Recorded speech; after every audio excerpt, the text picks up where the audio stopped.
Wow, look at that. Big thanks to Napoleon Grills for sponsoring this episode. Today I'm going to show you how you can make the most delicious Irish breakfast burger. This summer I went to Ireland to get some Irish food inspiration. I traveled all over the country to find the finest things, but there's only one thing that really stood out: the Irish breakfast. So I made a selection of all the ingredients that I could find in the Irish breakfast. I got my black pudding, I got my bacon, sausage, mushrooms, tomatoes, and of course that vegan stuff. It says vegan. Gluten-free and vegan. It's full with fibers. You know that, like people from the Netherlands, we don't eat this. We used to, but we don't eat it anymore. But in Ireland, they still do. So all of these great ingredients for a fantastic, healthy, nutritious breakfast are here. But there's a problem with all these ingredients. It took me a long time to eat. I'm going to simplify it. I'm going to turn it into the best Irish breakfast burger you've ever seen. And probably the only one, because they don't exist yet. But before we get started, ta-da! Now I'm ready to make that burger. So let's get started. We're going to start, of course, with a good patty. First I'm going to take a sheet of baking paper. Then I'm going to take these sausages, cut them open and turn them inside out. And then I'm going to shape this into an actual burger patty. This is more than enough for two beautiful patties. Great consistency. Our burger patties are prepped. These are going to go into the fridge and I'm going to let them firm up. Now I'm going to go prepare the rest of the ingredients, starting with the bacon. And as you can see, it doesn't look like ordinary bacon. This is typical English bacon and it has some of the characteristics, for instance a little bit of fat on top, but mostly it's just ham. The key is not to slice it too thin, but not too thick either.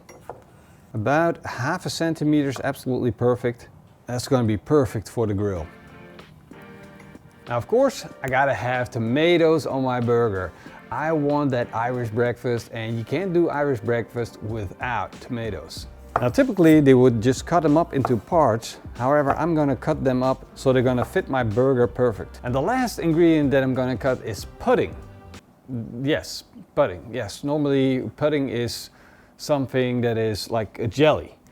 However, in the UK, in Ireland, in Scotland, they call this pudding. I think that's their way to disguise that it's actually a blood sausage. If we cut it into it, you can see that it's really firm with these big chunks sitting inside. That's all fat. What I want to do for my burger, I want to take a slice of this, cut it real thin, and then I'm going to crumble it up into little bitty pieces. I'll tell you later on what I'm going to do with it, and trust me, it's going to be good. The trick with a burger is always to be prepared. So now that I got all my ingredients ready, I got my beautiful burger buns, I got my tomatoes, and I have to admit, I cheated a little bit because I bought pre-sliced mushrooms. And of course, I gotta have the can of beans. It's like, I don't know why. I do not particularly like beans. It's not a bad thing. It's just not a great thing either. Maybe I shouldn't smell it right out of the can. The French are good at this. They call it haricot blanc. Sounds like a great wine. And of course we need something to cook on, so I got my outdoor kitchen here because that's basically what this is. A Napoleon Phantom grill. Look at this thing. It has a side burner, plenty of cooking space, even a side table, so I'm good to go. We can make a perfect burger here. The only thing that I need now is a pan, and I'm going to use the cast iron pan that I have hanging here. My favorite pan, the Skottsberg pan. This is a cast iron pan and this thing works miracles, especially for what I'm about to do. Let's turn on the side burner, 5 seconds of gas, then hit ignition. That's a lot of fire. This thing gives off an extreme amount of heat, and I'm going to show you the magic of this heat combined with this pan and this tomato. The trick is to get the pan really hot because I'm going to transform a sour tomato into a sweet tomato. Step 1 is to put some of that bacon fat in the pan, greasing up your pan. Once the pan is smoking hot, I'm going to put my tomatoes in. And this is where people start screaming, "Don't put tomatoes in your cast iron pan, it will ruin the seasoning." Let me tell you the magic about that Skottsberg pan. It has a beautiful seasoning.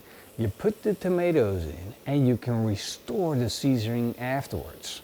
Isn't that magical? Now let's flip this tomato around and see if we build up a crust. I want to see a blackened tomato just like that. That's going to make the natural sugars in the tomato pop. It's going to bring down the acidity. Look at that. Absolutely gorgeous. If you never tried blackened tomatoes before, please do.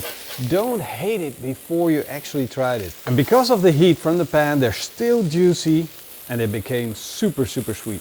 Now I got a few spots right there where the tomato hit that seasoning. You can see that it doesn't look greasy. So I'm just going to scrape that off. Get rid of it, wipe it clean with a paper towel, no water required, and then re-season it with just a little bit of bacon fat.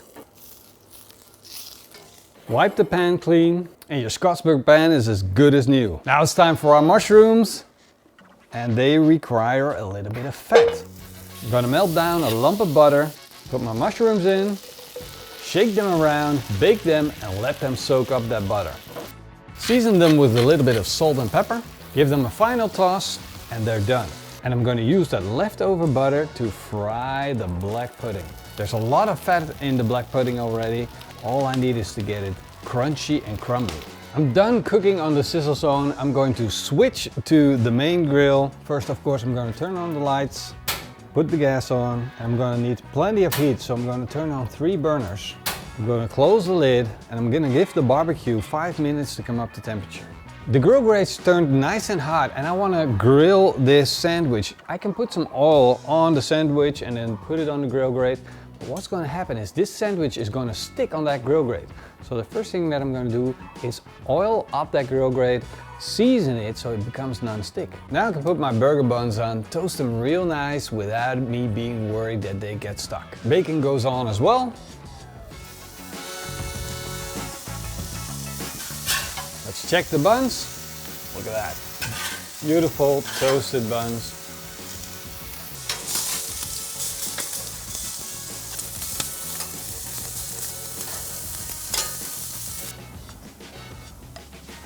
And now it's time for our beautiful sausage patties to go on.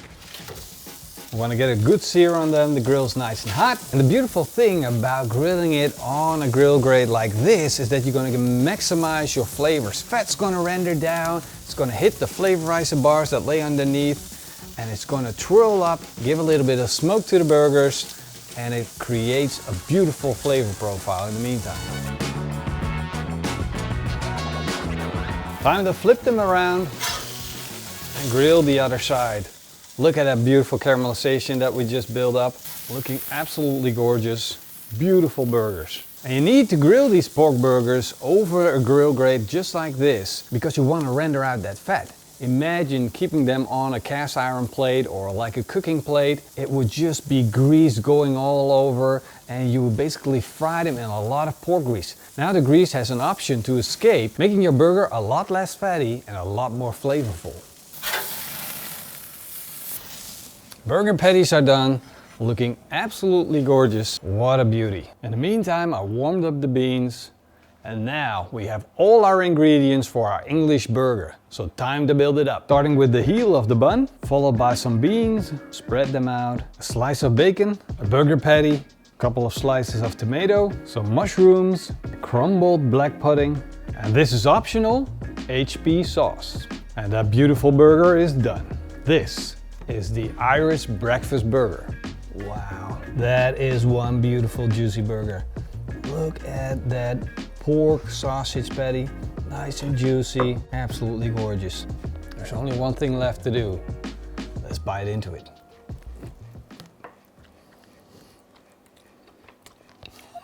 I didn't have breakfast, so this is a good start of the day. Here we go. Oh. If you've ever been to Ireland, you probably know about Supermax. Supermax, if you're watching, make this burger, put it on your menu. This is pure gold. I never had a pork patty as juicy as this.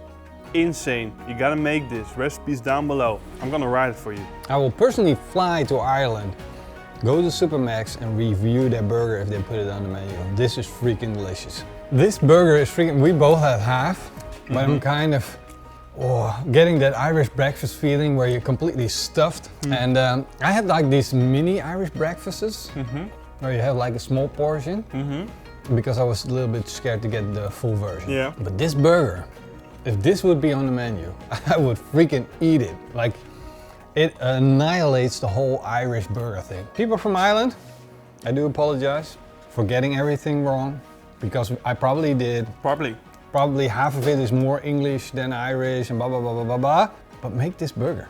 Hope you guys enjoyed this video. Hope you guys enjoyed the recipe. And if you did, leave us a big thumbs up and a comment down below. In the meantime, eet smakelijk. And keep on grilling. That's right. See you guys next time. Oh, it's done. Sorry, doggy. I don't know if we should have put on the sauce. No. It tastes great for the burger, Yeah. but it's probably not Irish enough. No. With the black pudding?